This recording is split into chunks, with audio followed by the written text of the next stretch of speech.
Hoje a gente vai fazer um workshop de mais ou menos 7 dicas de produção para falar para vocês como vocês podem produzir conteúdo melhor, desde o início da preparação do conteúdo até a parte técnica mesmo de gravar, iluminar e tudo mais. Acho que para começar, cara, uma coisa que é começar pelo começo, preparar-se para o seu vídeo. Muitas vezes as pessoas acham que gravar para o YouTube é você ligar uma câmera e começar a falar para ela. Não é bem assim. Não que você precise ter um roteiro, mas é legal que você de alguma forma prepare a estrutura do que você quer falar para ter na sua cabeça os pontos no qual você vai tocar. Isso é muito importante para que você consiga frisar a atenção do seu público.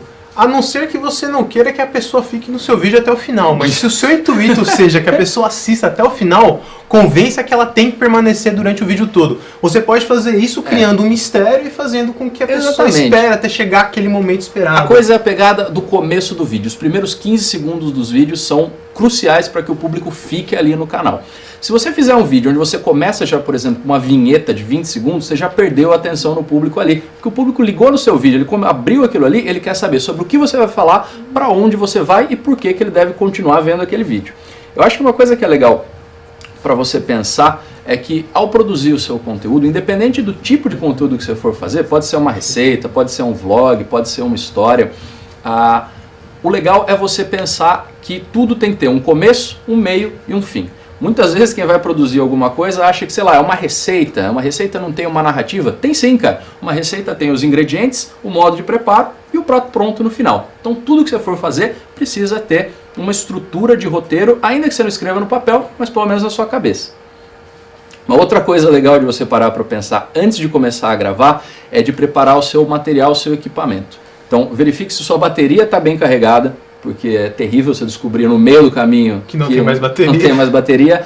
Verifique o seu cartão de memória também é muito chato quando você percebe que ele está cheio no meio da sua gravação. E mais importante do que tudo, verifique se seu microfone está ligado. Nada mais aterrorizador do que você terminar a gravação e perceber que seu microfone não estava funcionando. E tem uma dica que é muito bacana, você conseguir separar em 2 potinhos ou 2 recipientes diferentes as baterias vazias e as baterias cheias, para você nunca misturar. Isso pode ser feito com cartão também. Você pode ter uma embalagem para guardar o seu cartão de memória cheio e o cartão de memória que você pode apagar, que você pode formatar. Até para quem estiver te ajudando, não acontecer por acidente, ele pegar o cartão cheio com todas as suas diárias do dia seguinte que você conseguiu fazer em algum lugar que nunca mais você vai conseguir voltar, ou numa viagem, ou em alguma locação, e fazer com que ele apague aquilo antes da gravação. Então são pequenas dicas de organização que vão te ajudar para o resto das suas produções. Exatamente. Depois que você já pegou e já checou tudo o que está acontecendo, é importante você pensar que os seus vídeos precisam ter uma identidade. Isso começa desde a identidade visual do seu thumbnail, do jeito que você monta o seu canal, o seu banner, as suas miniaturas, mas também de como você grava o seu vídeo.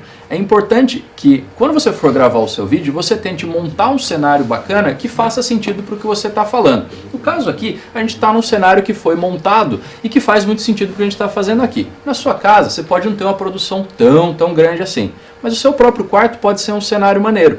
Então pensa como que você pode compor o plano de fundo dos seus vídeos para que isso diga alguma coisa sobre você. Então ter, sei lá, livros que você gosta, um bonequinho que você acha maneiro, ou se for numa cozinha, a cozinha que tem a pegada do que você gosta e tudo mais.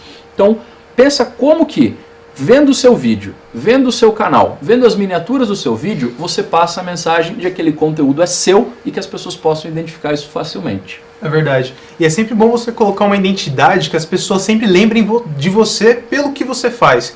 Então, por mais que seu canal seja de rock, quando você cozinhar, as pessoas vão saber que o seu canal é sobre rock, porque a essência dele está ali dentro daquela receita. Então, seguindo essa linha, você sempre vai ser lembrado pelo que você produz e dificilmente alguém vai esquecer das suas produções. A terceira dica, a gente entra numa parte mais técnica, questão do foco e da câmera. Uma coisa que eu vejo em muitos canais é que a pessoa até tem um conteúdo maneiro, tem ali uma dicção legal, mas não olha para a câmera. Sempre que você está falando no YouTube, você tem que olhar para a câmera, como eu estou olhando errado, porque aqui os caras não estão me falando direito para qual câmera eu tenho que olhar, você apontar é meio difícil, estou perdido. Exatamente, você tem que olhar no olho do seu espectador. O olho do espectador é a câmera. É a magia do ao vivo. Pois é, isso aqui, ó, a magia do ao vivo funcionando, mas de qualquer jeito é isso, tem que olhar para a câmera. Muitas vezes eu vejo gente gravando vídeo e olhando para baixo.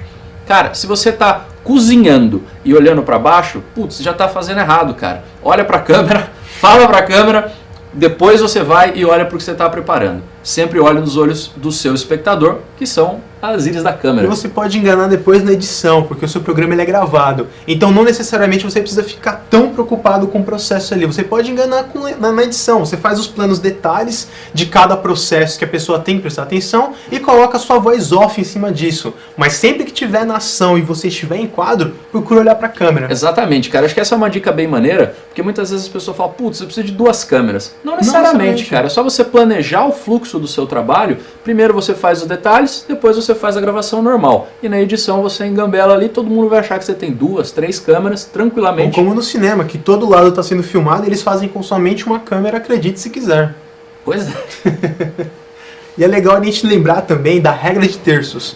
Parece um pouco distante da nossa realidade, porque dificilmente você vai conseguir enquadrar proporcionalmente todos os elementos dentro da sua cena. Mas imagina como um quadro que você tem na sua casa e que tem todos os elementos juntos num canto. Não faz sentido ter todo aquele resto de quadro sem elemento nenhum, era só recortar aquele quadrinho pequenininho. É realmente colocar tudo que tem de importante para ser visto no vídeo dentro do seu enquadramento. Que é um negócio que parece uma coisa meio matemática, alguma coisa assim dos terços, mas não, cara, é uma questão de equilíbrio da imagem. Se tiver muita coisa num canto da imagem, quase nada do lado, vai ficar, a sua imagem vai ficar desequilibrada. E no fundo é só você olhar, ver ali no seu enquadramentozinho da câmera para ver se aquela imagem é confortável aos olhos. É verdade. Mas pesquisando mais sobre regra dos terços, você vai encontrar um monte de exemplos e referências que vão ajudar vocês. E vocês podem trazer muita inspiração pro dia a dia das filmagens e das criações, dos filmes que você assiste, das séries que você gosta. Começa a prestar atenção de como que eles colocam cada elemento dentro da cena. Sim. Acho que a gente tá falando um pouco rápido, o Águia tá falando aqui pra mim. Mas vamos lá. Iluminação de 3 pontos é a nossa quarta dica de produção. Então, quando a gente fala de iluminação de 3 pontos, é importante a gente lembrar que não necessariamente tendo 3 fontes de luz aleatórias no lugar onde a gente filma, a gente tem uma luz de 3 pontos. O papel da luz de 3 pontos é simular uma luz só. No caso seria do sol. Isso, né? Que é o melhor exemplo que a gente tem para falar sobre luz de 3 pontos. O Sol, por incrível que pareça, está aqui há tanto tempo que a gente já até se acostumou com toda essa referência que ele oferece pra gente. Qualquer ambiente que você entre, que você vá, você vai reparar que as luzes elas se encontram na parte de cima. É muito difícil você encontrar uma iluminação que ela é feita de baixo para cima, porque ela produz sombras no nosso rosto que as pessoas estranhariam, né? Você não está acostumado a ver algo iluminado de baixo para cima. Então pensa justamente nisso, que tudo tem que estar iluminado numa altura boa, até para evitar que você produza sombras no fundo do quadro, no cenário, produzindo alguma coisa que vai chamar mais atenção no vídeo do que você mesmo. E lembrando também que a luz que eu estou falando como referência, que é a luz do sol, a gente chama de luz principal. Ela é a luz guia que vai definir como vai ser feita a nossa fotografia.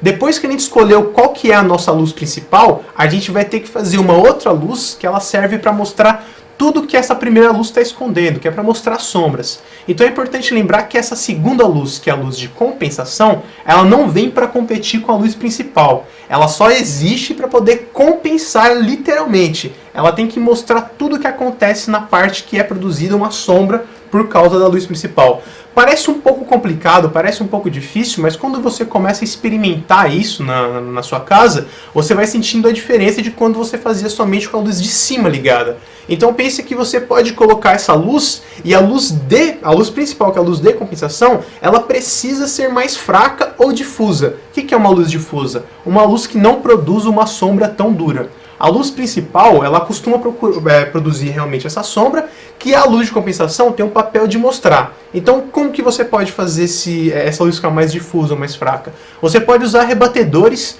ou você pode usar um isopor, daqueles que vendem em lojas de material escolar, colocar do lado de onde você está filmando o seu objeto ou da pessoa e virar um refletor da mesma potência de luz principal para esse isopor, e ele vai rebater uma luz que já serve muito bem como luz de compensação. Uma dúvida, se eu colocar papel vegetal na frente, ajuda ou pega fogo? Ajuda se a sua lâmpada não for uma lâmpada que esquente muito. Muitas vezes a galera compra para iluminar dentro de casa aquelas luminárias que são de jardinagem, que são com as lâmpadas de filamento de tungstênio que esquentam pra caramba e deixam um clima nada agradável dentro do seu set de filmagem. A dica que a gente dá quanto ao tipo de iluminação que você usa são lâmpadas de LED. você pode procurar pelos refletores de LED ou por lâmpadas de LED. Tem ruas que são especializadas em um tipo só de produto. Mas que também dá para comprar na internet. Também dá para comprar na internet. Você procura por lâmpadas de LED, lâmpadas de luminárias normais que a gente está habituado a ver no dia a dia. Só que pelo fato dela ser de LED, além dela economizar muita energia para você, ela não produz tanto calor. E você não vai fritar enquanto você grava os seus vídeos. Então você não vai precisar se preocupar com a qualidade do seu difusor e nem se preocupar que aquilo vá pegar fogo de alguma forma na sua casa. O que acontece? Cuidado. Terceira luz é a luz de contra. O papel da luz de contra é fazer um recorte no objeto ou na pessoa que você está fotografando. Ela realmente vai fazer um halo. Muitas vezes é difícil você ter a condição de uma luz de contra, como a gente tem aqui no cenário, que fica num grid e faz o recorte na gente, desgrudando realmente o elemento do fundo.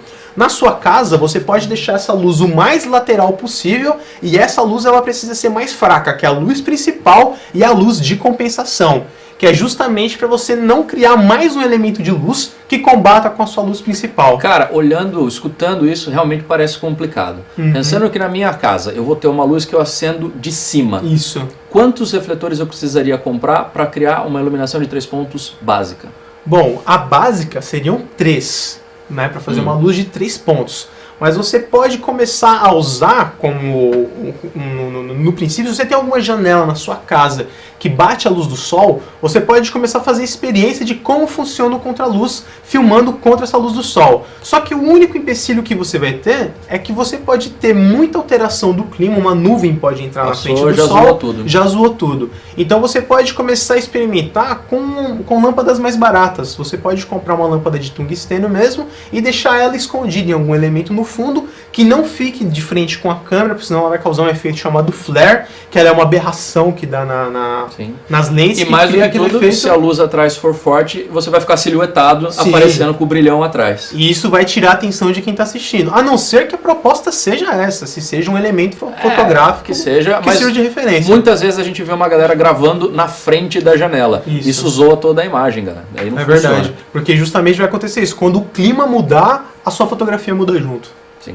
Vamos lá para o 5, que é ajustar a exposição da sua câmera. Isso. Quando a gente fala em ajustar a exposição da sua câmera, são elementos básicos que fazem com que sua fotografia mude completamente. A gente vai falar primeiro do ISO. O ISO, se você for pensar de uma forma bem simples, quanto maior o ISO você usar, mais incidência de luz você vai ter na sua fotografia. Então, mais iluminado a sua cena vai estar. Por outro lado, mais grão. Mais grão você vai ter. Mais aquela imagem quebradinha, sabe? Que é meio ruim de ver. Porque, na verdade, o que ele faz é justamente simular a luz onde não existe. Então, pixels brancos vão começar a acender na sua imagem para que você enxergue os elementos que estão dentro dela. E isso faz com que a imagem não fique tão bonita. Então é legal você saber qual que é o limite da sua câmera. Teste. Pode fuçar à vontade nos menus da sua câmera, que por mais que você bagunce tudo, toda câmera tem uma opção de reset do menu, de voltar. Então você volta com a câmera do jeito que ela estava quando saiu da fábrica. Então pode mexer à vontade. Teste o seu ISO, saia do automático. Isso é uma dica muito bacana. Porque a empresa que produz a sua câmera, ela não pensa na condição fotográfica que você vai encontrar. Por isso que ela te entrega uma opção automática, só para você não deixar de usar. Mas todas as opções que você tem de alteração na câmera mudam demais a sua fotografia. Então vale muito a pena você testar. Outra coisa que a gente tem para poder melhorar a nossa fotografia, deixar ela mais clara ou mais escura, é a abertura. Mas a abertura é legal a gente lembrar que ela tem uma relação inversamente proporcional. Então quando eu falo que a minha abertura é 22, eu estou falando que está entrando menos luz na minha câmera. E se eu falo que a abertura é 1.8, está entrando muito mais luz. Então é realmente isso. Quando eu falo de abertura 1.2, a entrada de luz é muito maior. Isso é uma abertura 1.2. Quando eu falo de 22, é uma abertura muito menor, que faz com que entre menos luz. E que diferença faz? A diferença crucial que você vai sentir, além da claridade que você vai ter, é do foco. Quanto menor a abertura você usa, menor é o campo de foco que você vai ter. E isso que é o efeitinho porta dos fundos, então, Isso. do desfoque na frente ou atrás? Que é a direção de fotografia mais conhecida hoje no YouTube no Brasil. Os vídeos mais engraçados da internet também. no seu celular. Você vê que quando eles estão com um elemento focado, todo o resto da cena ela está desfocada. Porque ali eles estão usando uma abertura de lente muito pequena. Então eu arrisco até dizer que sejam lentes 1.4, 1.8, 2.8 no máximo. E se você quiser trabalhar com uma lente mais barata, que você consiga ter esse efeito, uma boa escolha para quem está começando é uma lente 50mm. Que geralmente, não importa a marca de câmera que você tenha, se a sua lente, se você puder trocar a sua lente, você vai encontrar a lente mais barata, é a 50mm. Que para as DSLRs, que são essas câmeras fotográficas que filmam, é a lente normal. Então você não vai estar usando nem uma lente grande angular que distorce tudo, nem uma lente zoom que fica muito fechada. A Ela é uma lente 50 normal. é a lente mais próxima do olho humano, é isso? Isso. A gente fala que é a lente mais próxima do olho humano porque ela não vai distorcer e nem causar nenhuma aberração na sua imagem. Então é a imagem mais natural que você vai proporcionar para o sensor da sua câmera. Por isso que ela é uma lente que ela é como se fosse o olho da gente, né? Legal. E outra coisa que é legal da gente falar é sobre a velocidade do obturador. Que na câmera é o shutter speed. Shutter speed. Muitas vezes o seu menu vai estar em inglês, cara. Então Isso. é bom você saber os termos aí de cada língua. E pesquisa também. É muito mais fácil você encontrar tutoriais e reviews em inglês, mas você também tem muitos vídeos em português no YouTube que te ensinam passo a passo como mexer em todas as funções da sua câmera. Tá. Mas e o obturador faz? Isso. O obturador, ele que regula a entrada de luz e a velocidade com que o seu sensor ele capta a luz. Nas câmeras analógicas, isso era um disco que rodava na frente da entrada de luz que determinava a velocidade com que aquela imagem estava sendo capturada. Parece um pouco difícil de entender, mas você consegue perceber a diferença que isso dá filmando, por exemplo, um ventilador. Se você filma um ventilador, quanto maior a velocidade que você usa para filmar... Então isso, na verdade, aumenta ou diminui o borrão quando eu faço assim. Isso, justamente. É isso que vai definir se você vai ter mais borrão na imagem com os movimentos ou menos borrão. Quanto maior a velocidade, menos borrão, só que você vai ter uma imagem mais escura. E quanto mais lenta a velocidade, você vai ter um borrão muito mais acentuado, mas a imagem vai ficar muito mais clara. Lembrando que daí é uma escolha de linguagem sua, para saber se você quer um movimento mais natural, mais cinematográfico, ou uma coisa mais, às vezes, que fica até meio robótico. Por exemplo, se o seu canal for de esporte e você usar um shutter muito baixo, todas as manobras ou todos os efeitos que esse esporte cause vão ficar borrados na frente da câmera e não é interessante. Para esse tipo de coisa vale a pena você aumentar o ISO, diminuir a abertura para ter mais recuo, né? Você vai ter mais recurso de shutter para usar sem perder a qualidade, sem perder a claridade da sua imagem. Maravilha. Sexta dica de produção, temos gravar no modo flat. O que é isso, Wally? Essa dica ela é muito curta, mas ela é muito importante. Porque muitas vezes a gente acha que mudar a cor do filme que a gente está fazendo, do vídeo que a gente está produzindo, é interessante de se fazer já na hora que você está filmando. E longe disso, gente, procure sempre filmar da forma mais flat possível. Quando eu falo flat, é filmar do jeito que a sua câmera vai entender todas as linhas de cores que ela pode captar. Falando de um jeito bem brusco, assim, para você ver a diferença, você pode mudar, por exemplo, na sua câmera para o preto e branco, para ele captar preto e branco, ou sépia. Aí você vai perder um espaçamento de cor que era bacana de você utilizar na... E o bacana é de você usar isso, então, na pós-produção. Isso. Você usa isso no programa que você usa para editar. Lá você pode aplicar filtros de cores ou efeitos de cor que vão pegar muito melhor no seu vídeo do que se você limitar isso à produção na hora de captar. De novo, é uma escolha dependendo do que você tem. Sim, sim. Porque cada correção de cor que você adiciona ao seu vídeo na hora da pós-produção, no fundo é um tempo de render muito maior que você está tendo e você precisa ter uma máquina maior, uma máquina melhor. Isso, então eu acho que no fundo você precisa ter ali um equilíbrio de o que você faz na câmera e o que você faz na pós-produção, sabendo das limitações de cada equipamento que você tem. É verdade. Se você tiver uma câmera muito bacana, Compensa fazer o preto e branco já na hora ou ainda assim você acha que você perde muita informação? Eu acho que você perde muita informação, mas aí realmente é o preço do sucesso. Se você está trabalhando com uma ilha de edição que conta com equipamentos que juntos somam mais de R$1 milhão, por favor, não faça isso com seu material. Deixe para usar sua ilha de edição de R$1 milhão. Agora, se você tem um computador um pouco mais humilde, que exige muito mais tempo de render, você pode até optar por já fazer isso na câmera. Mas lembrando que você vai perder um pouco de qualidade do seu vídeo no final. E na hora de você fazer a pós-produção, quais seriam os pontos básicos que você tentaria corrigir na cor de um vídeo? Quando você mexe num vídeo, eu acho que a primeira coisa que você vai sentir diferença quando você mexer é o contraste. O contraste são as luzes totais e as luzes, são os claros e os escuros que você tem dentro de uma imagem. Quando você aperta a linha de contraste, não importa qual seja o editor que você usa, você vai sentir uma diferença gritante na sua produção. Você vai ver o quanto que você tem de latitude na sua câmera, que é tudo que você enxerga do branco absoluto até o preto absoluto. Não são cores, são stops de iluminação que você tem dentro da sua filmagem. É uma ferramenta muito boa de se usar, tanto quanto a saturação. A saturação, ela mexe em toda a gama de cores que você tem dentro do seu vídeo. E você mexer nessa barra de saturação vai te ajudar muito a ver qual que é a linguagem que você quer para o seu canal, que é muito bom para a gente alimentar mais aquela história de dar uma identidade no canal que você quer. E criar uma fotografia que quando as pessoas olhem, elas lembrem que remete ao seu canal. Exatamente. Indo para a última dica de edição, e essa é muito, muito importante, que é o áudio. Isso. Como que você vai captar aquilo que você está falando ou fazendo no seu vídeo. Sim. E aí é difícil porque realmente exige que você tenha alguns equipamentos. Quais são as nossas opções? Bom, Mário? aqui eu trouxe algumas opções pra gente ver hoje, que eu vou até levantar aqui. Tudo bem? Um momento.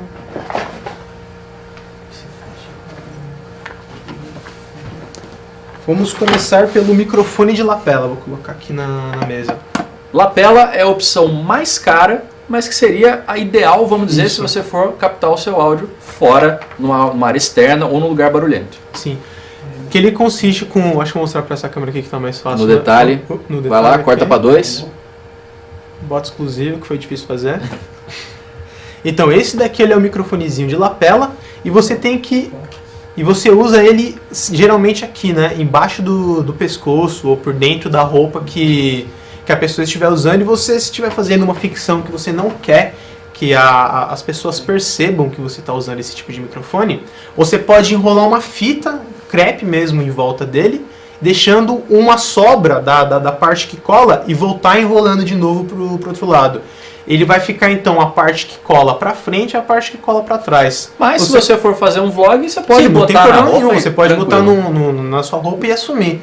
Mas é uma boa dica para quem quer esconder o microfone, porque ele vai grudar na pele, fica embaixo da camiseta, E tem uma não vai proteção. cair e você não vai correr o risco de ficar interferindo, encostando no seu microfone. Então ele vem com uma caixinha que ele manda um sinal para esse receptor aqui, Sim. que fica conectado direto na sua câmera ou no gravador de áudio que você está utilizando. Lembrando, cara, que lapela é realmente a opção mais cara, mas você encontra uns lapela bem barato para vender. Sim. Vale a pena? É o preço do sucesso. Claro que quanto mais dinheiro você colocar, quanto mais dinheiro você investir nos seus equipamentos, maior vai ser a qualidade final que você vai ter do seu produto. Tá. Mas o que você pode fazer, por exemplo, é investir muitas vezes num microfone de lapela somente e gravar o áudio no seu celular.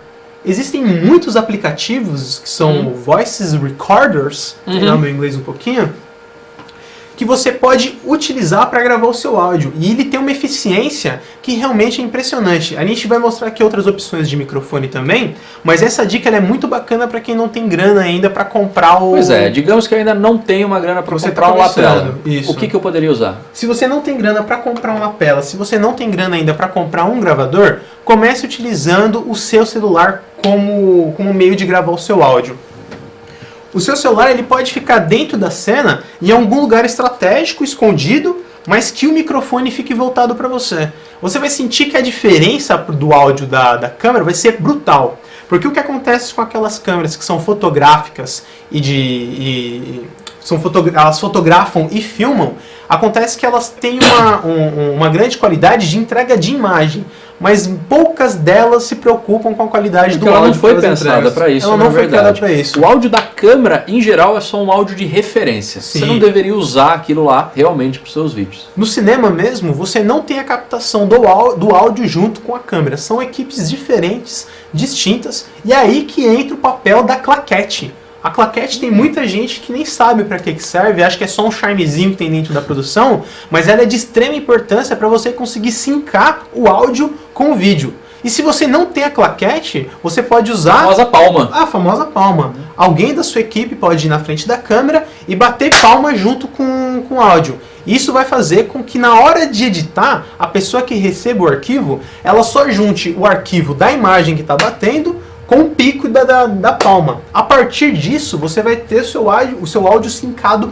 perfeitamente. Então faz esse teste primeiro, antes de comprar o seu microfone, os seus equipamentos, antes de pensar no que você quer, começa testando o seu celular. Baixe algum aplicativo que te dê a opção de melhorar essa captura e faça essa experiência. Depois, na hora de juntar na edição, lembra dessa dica aqui da palma. No meio, no intermediário, entre o Isso. celular, que é o que você já tem, e o lapela, que é mais caro, a gente tem aqui o cachorrinho. Qual que é a onda Isso. desse aqui? Essa daqui é a famosa Priscila. Não sei se todo mundo está assistindo lembra, mas é um personagem de um programa de TV que existiu e que carinhosamente é o apelido dessa capa aqui que fica no microfone.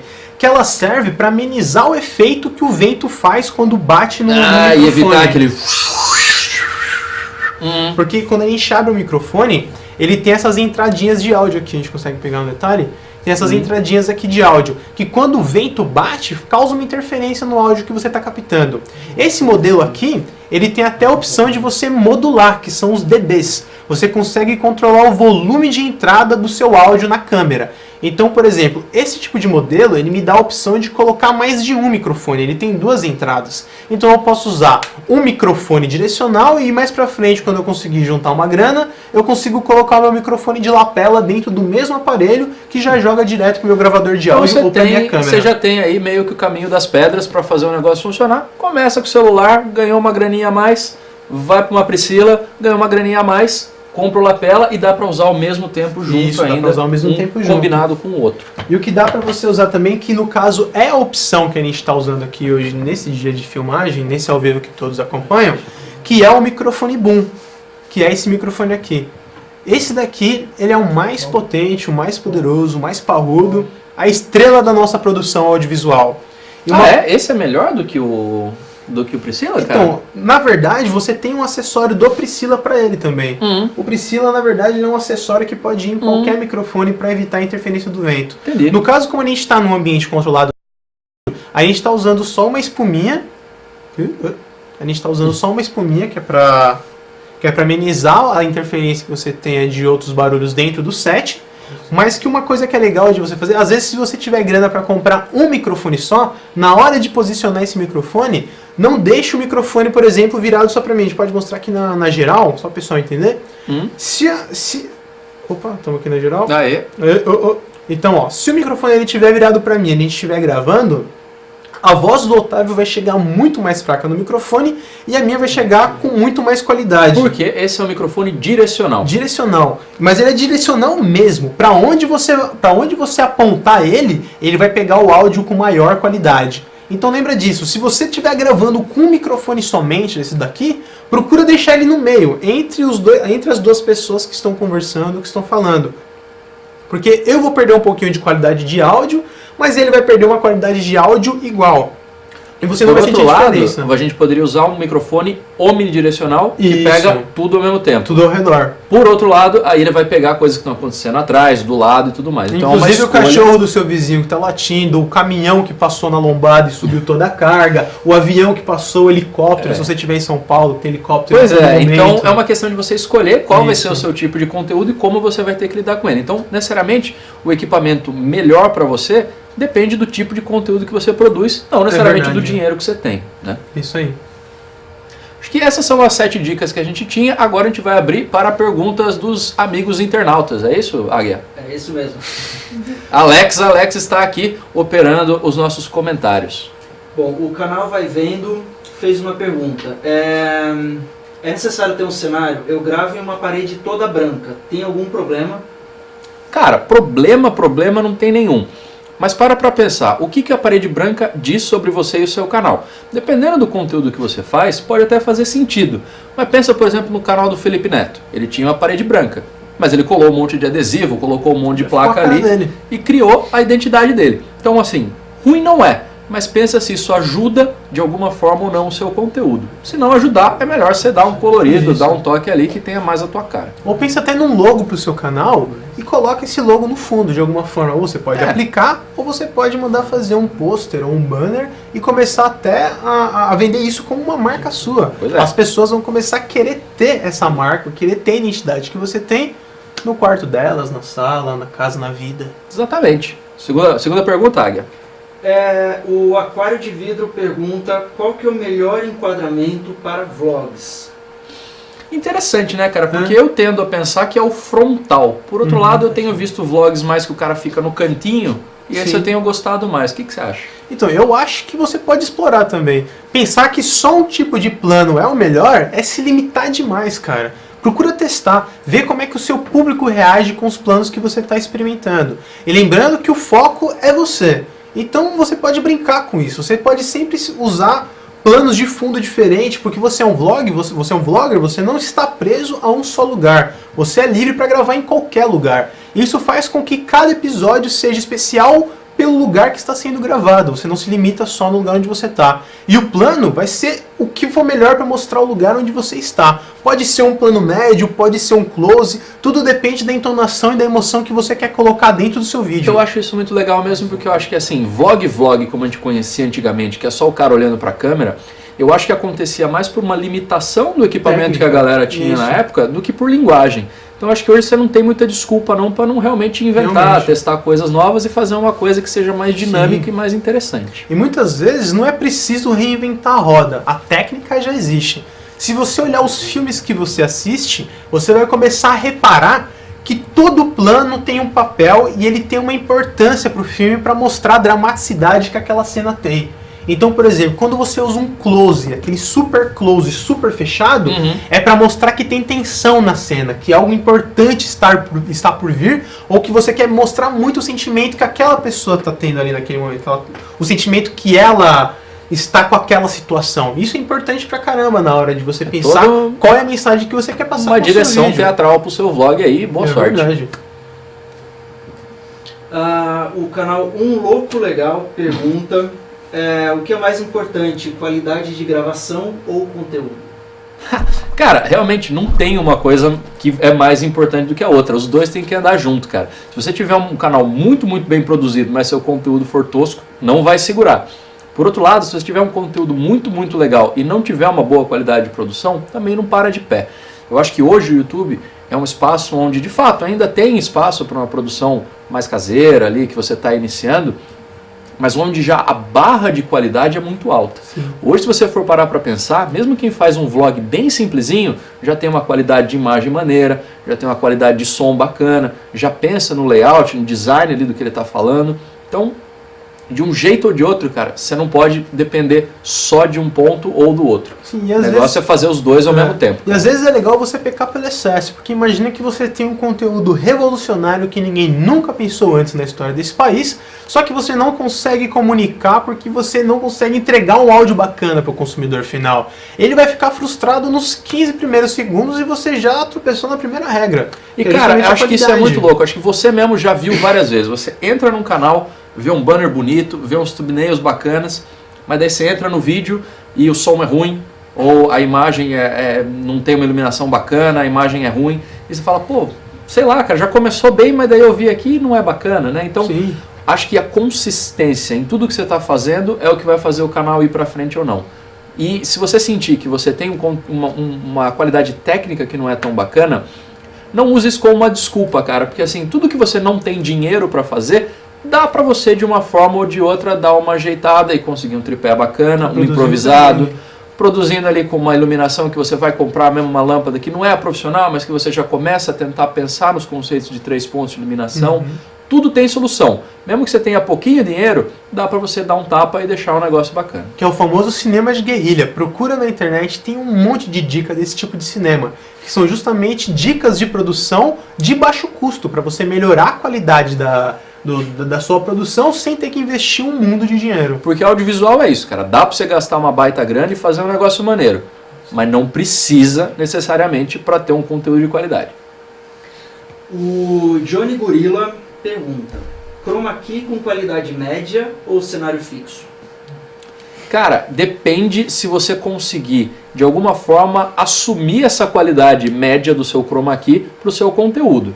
Se for meio que uma zoeira, tipo MTV, Era e tudo mais. Mas se você sentir que aquele negócio não está ficando 100% e não dialoga com o seu conteúdo, cenário fixo sem medo de ser feliz. Minha opinião. Rapaz, e qualidade média me dá um medo, rapaz. O que você está querendo dizer com isso daí? Se você tem como intuito ilustrar o que você está falando, eu acho super válido qualquer utilização de chroma. Mas depende também do tema, de qual que é o assunto que você vai abordar na sua produção.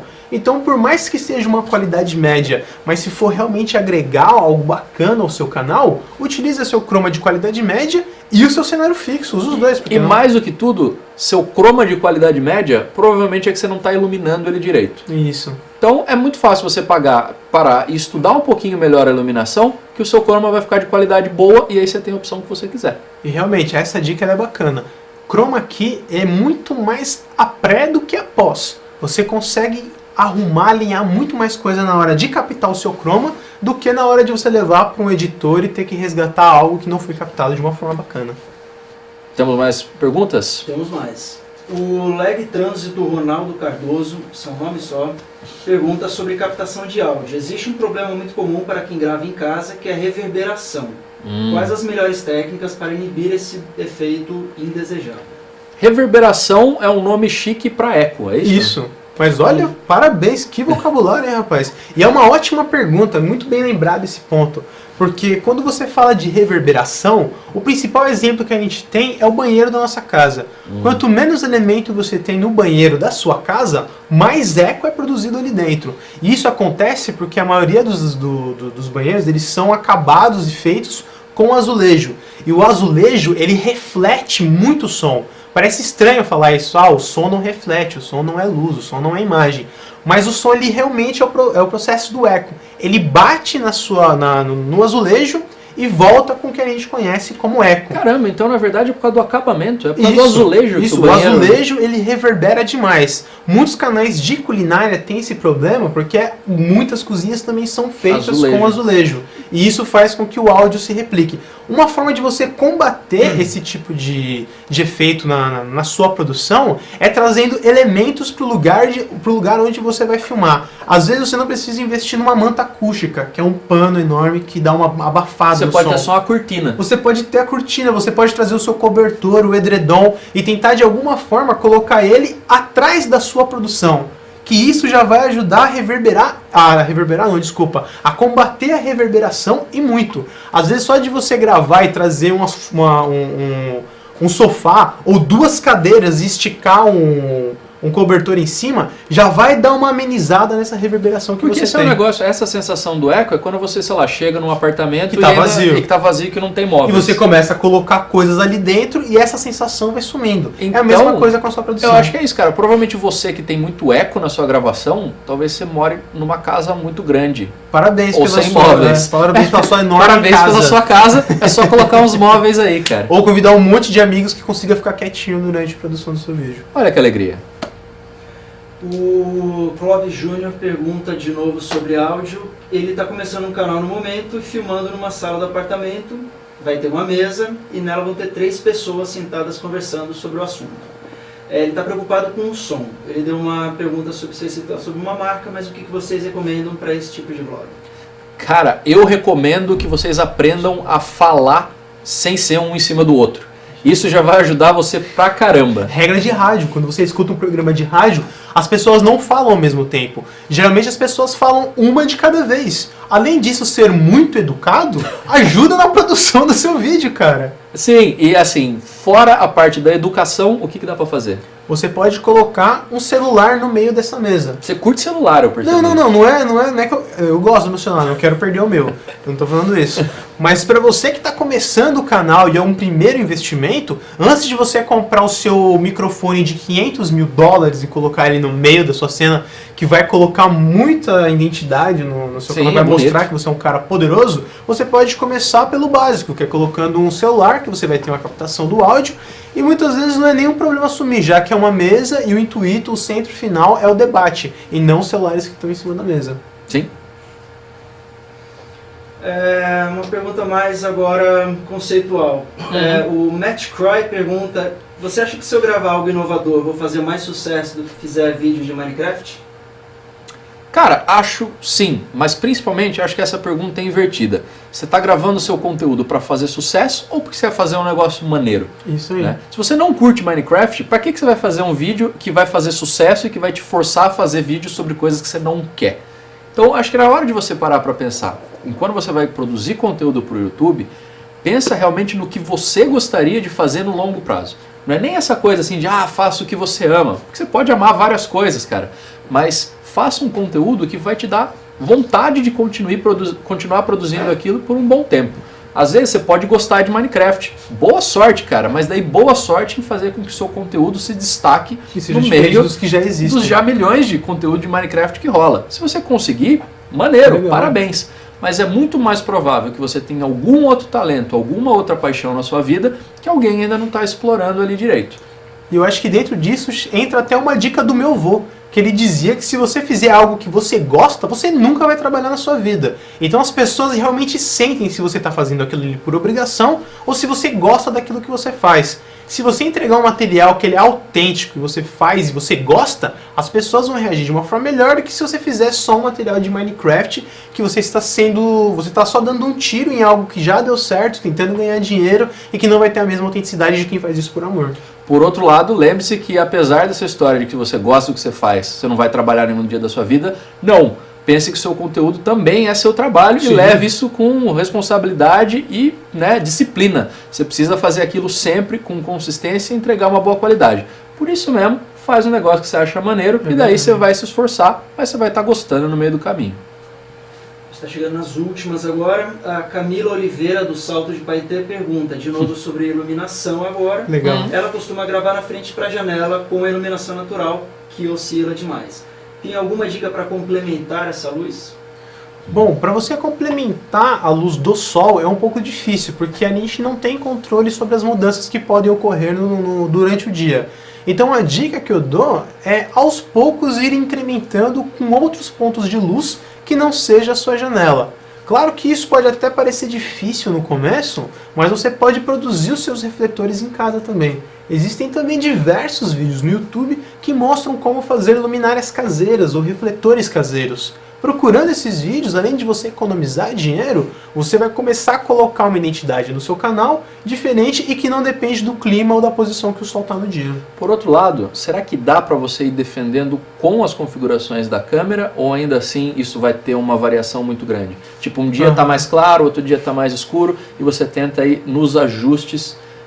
Isso é fato, nunca vai ficar igual. Se um dia é chuvoso e o outro é ensolarado, você não consegue definir o mesmo padrão de iluminação para que as pessoas enxerguem aquilo.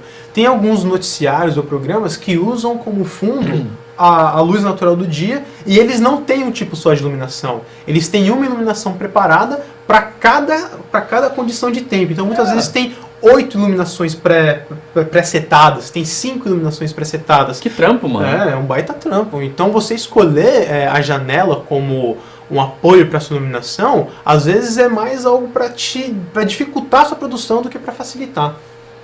É muito mais fácil você controlar a luz do que controlar a luz do sol. O sol é um negócio bem independente, cara. Ele tá ali há um tempão e vai continuar ali independente de você. E as regras são essas. A regra é clara.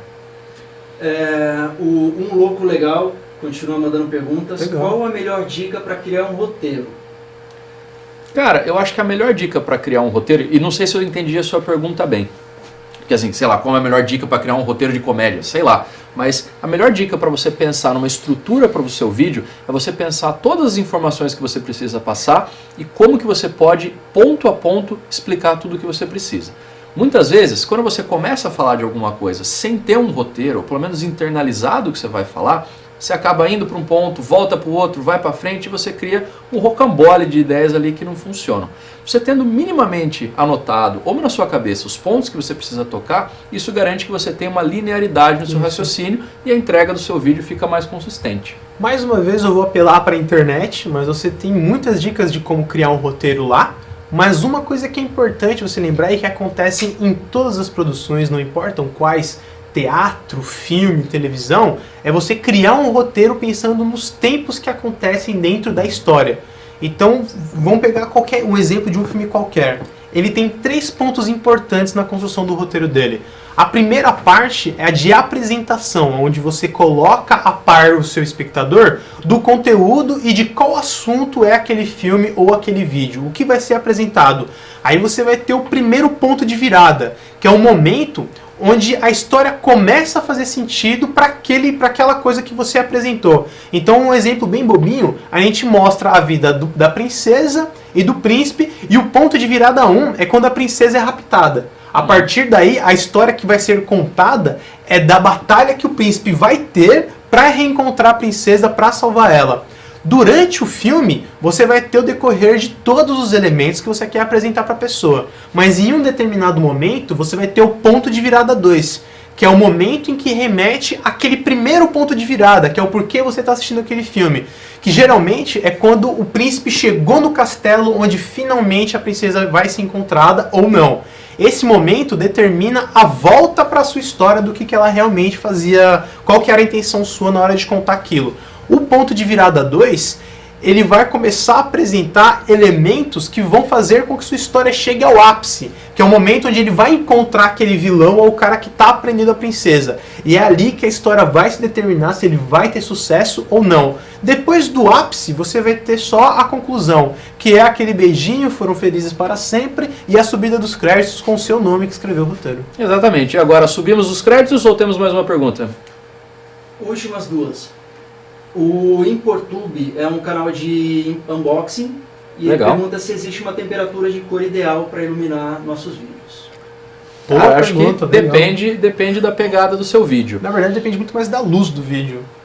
Então, isso, na verdade, quando você traz a câmera DSLR, que tem um preset de temperatura de cor mais fácil de lidar, você está falando numa temperatura de cor que a sua câmera leia, que seja igual à iluminação que você está usando. Então, falando de uma forma simples, se você usa uma câmera DSLR e você está filmando do lado de fora, na sua escolha de temperatura de cor, se você colocar aquela lampadinha do Edison, que tem o filamento, a sua imagem ela vai ficar toda amarelada, porque ela vai estar numa temperatura de 3.200 e a externa ela é 5.600, não vai bater essa temperatura. Então o ideal é sempre você usar a mesma temperatura da luz que você está usando. Se você usa uma luz fria para iluminar o seu unboxing, coloca a temperatura de cor para aquela lampadinha, que é tipo um retângulo cheio de risquinhos. Aquela é a temperatura ideal para luz fria. Se for numa externa, em algum lugar onde entra a luz do sol, utiliza o solzinho, que é sucesso. Então é sempre deixar a mesma temperatura da cor da luz que você está utilizando com a cor da sua câmera que ela está captando. Por outro lado, a temperatura da câmera também não influencia um pouco na linguagem do que você está falando? Por exemplo, vídeo de culinária, não é mais legal que tenha uma tonalidade mais quente do que mais fria? Isso, mas esse mais quente e mais fria das cores totais, ela é feita na pós. A temperatura, ela tem muito mais a ver com a luz que você está utilizando do que com a linguagem que você está aplicando. Porque os efeitos que você vai conseguir são muito limitados. Ou você vai deixar sua imagem mais alaranjada ou mais azulada. E quando a gente fala de temperatura de cor, geralmente a pessoa fala, uma luz mais quente é uma luz mais vermelha. E com temperatura de cor é o contrário, porque você está trabalhando com uma tabela Kelvin de temperatura. E o seu Kelvin, quando ele estava desenvolvendo essa medição, ele começou com um pedaço de ferro que ele foi colocando no fogo, e quanto mais quente aquele pedaço de ferro ficava, em vez de ficar mais vermelho, mais próximo do branco ele ficava. Parece um pouco estranho, mas a gente consegue ver o exemplo dentro da nossa casa. Quando você tem uma vela convencional, aquelas velas de pavio, quando acaba a energia a gente usa, ela tem uma luz mais alaranjada. Ela tem uma temperatura menor do que a boca do fogão que você tem em casa, que ela é uma luz azulada. E não é porque ela é azul quer dizer que ela seja fria. Na verdade, ela é mais quente, falando em Kelvin, do que a luz da vela que você tem na sua casa. Então pensa nisso. O Sol ele tem uma temperatura muito mais alta, por isso que ele é 5.600, e a luz da temperatura que você tem da lampadinha, ela é 3.200, por isso que ela é uma temperatura mais baixa. Mas o 3.200, ele é mais alaranjado, mais próximo do vermelho. E o 5.600 é mais próximo do branco, mais próximo do azul. É um pouco difícil, mas se você seguir aquela métricazinha que tem na sua câmera, não tem erro e é sucesso para o seu vídeo. E as aplicações de cor feitas, se vai ficar mais puxado para o vermelho, mais puxado para o azul, faz na pós que não tem erro. Mas garantido, show de bola. Última pergunta é da Fernanda Salles. Ela faz externas à noite e ela pede dicas para não ficar com o rosto iluminado e o fundo escuro. Cara, realmente você escolheu o mais difícil pra fazer, cara. É a pegada bruxa de Blair. Mas e aí, como que resolve? Bom, você pode ligar para uma locadora de equipamentos e cotar o maior número de refletores que eles tiverem e iluminar a cidade inteira. Eu acho que é a forma mais fácil que você vai ter. Mas brincadeiras à parte, é muito difícil você fazer com que o seu fundo fique iluminado e o seu rosto também num ambiente que é completamente escuro. Eu preciso mostrar para a câmera, com luz, as informações que ela tem que captar. Isso volta naquele ponto que a gente tinha falado sobre latitude. Quanto melhor é a sua câmera, maior é a latitude que ela tem, que são os pontos que ela vai enxergar, do branco até o escuro total. Ou no seu caso seria do seu rosto e do fundo que está mal iluminado. Mas a dica que a gente dá, que pode ajudar um pouco pelo menos, eu não quero que você vá filmar no espaço do tamanho do Maracanã e queira iluminar o Maracanã inteiro. Mas se você vai filmar numa externa, na rua, e tiver, sei lá, a companhia de alguma pessoa, se essa pessoa puder ficar com uma lanterna sempre iluminando atrás de você, ela vai fazer com que, mesmo que seja pouco, mais informação de luz chegue no fundo e você consiga captar o seu rosto e o fundo de uma forma mais equilibrada. Mas é tentativa e erro, vai testando. E boa sorte. Pois é, boa sorte mesmo. Encerramos por hoje. Bom, esse foi o nosso workshop online de hoje do Creators Bootcamp. Fique ligado na Escola de Criadores, se inscreva nesse canal para ter mais vídeos como este e também fique de olho no site do YouTube Space, onde a gente tem outros tipos de workshops técnicos, workshops de plataforma, workshop de várias coisas que você pode fazer presencialmente aqui e a gente tem um pouquinho mais de tempo para explicar. Nosso site é youtube.com/space e essa foi a nossa apresentação por hoje. Tchau! Valeu, galera. Tchau, tchau.